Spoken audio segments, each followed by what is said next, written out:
Hearing this term used to justify an assault in Gaza has been really disturbing for myself and other lawyers, especially those who are experts in international law.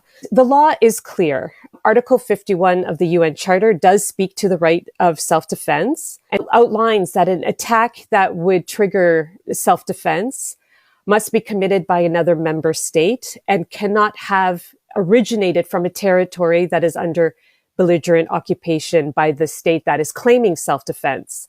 So in other words, Palestinians and their territory are under illegal occupation, and therefore any attacks that emanate from Gaza, which is under Israel's control as an occupier, does not allow for Israel to use force against Gaza as self-defense as outlined in Article 51 of the Charter. And putting that aside, even if we were to say they were to have this right, what we're not talking about and hasn't been discussed is the other critical international humanitarian laws that are in play now because the attack has happened. And under those laws, Israel must ensure that it conforms with the principles of proportionality, distinction, precaution, and humanity. And again, from the stats you read earlier, it is abundantly clear that Israel has disregarded all these principles.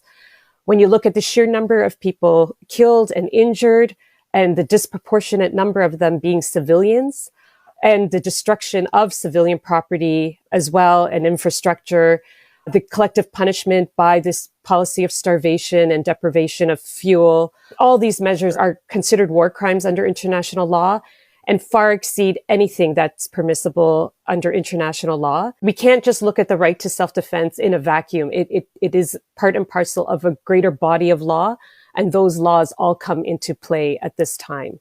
One thing Trudeau mentioned